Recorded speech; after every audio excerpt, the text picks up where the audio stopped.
On April 14th, 1935, during the Great Depression, a powerful dust storm hits the U.S. Great Plains.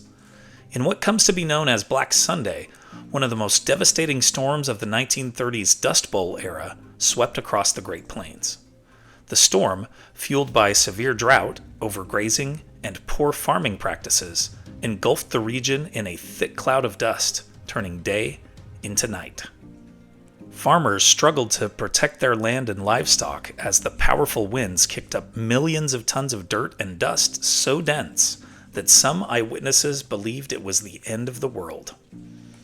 The aftermath of the storm left behind a barren and desolate landscape, with crops destroyed, homes buried under layers of dust, and valuable topsoil carried away. At least 17 deaths were reported in Kansas alone, but the total number of deaths and injuries across the plains is unknown. Black Sunday intensified the economic hardship that was already severe due to the Great Depression. It drove many families to abandon their farms and seek a better life elsewhere. Many of these migrants, often called Okies, moved west to California to escape the severe drought and try to rebuild their lives. American author John Steinbeck chronicled the plight of these migrants in his classic 1939 novel, The Grapes of Wrath, which tells the story of the Joad family. John Ford released a film based on the book a year later that starred Henry Fonda in one of his most memorable roles.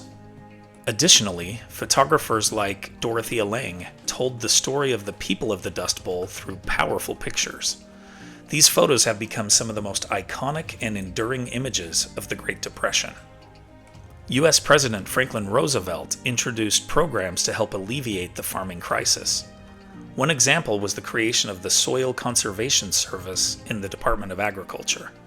It promoted improved farming and land management techniques and paid farmers to utilize these practices. For many Dust Bowl farmers, this federal aid was their only source of income. Rains finally arrived in 1939, ending the Dust Bowl era. Improved farming techniques significantly reduced the problem of soil erosion and prevented a repeat of the 1930s Dust Bowl devastation in the future. The tragedy of Black Sunday serves as a stark reminder of the devastating effects of environmental degradation and the importance of sustainable farming practices. Here are other events that happened today in history. In 1775, America's first society dedicated to the abolition of slavery is established in Philadelphia. In 1828, the first edition of Webster's American Dictionary is published, helping to standardize U.S. spelling.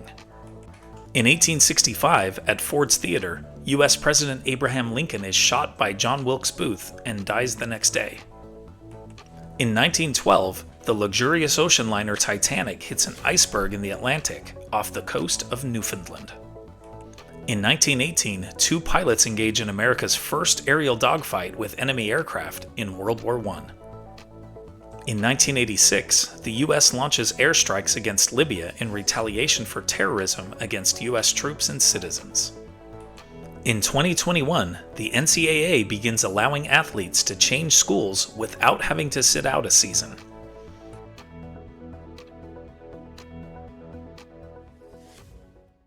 And now it's time for our Today in History quiz.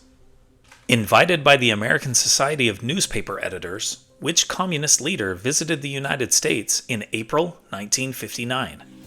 Nikita Khrushchev, Fidel Castro, Mao Zedong, or Kim Il-sung? Think you know the answer?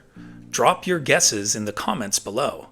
Find out if you're right next time on Today in History.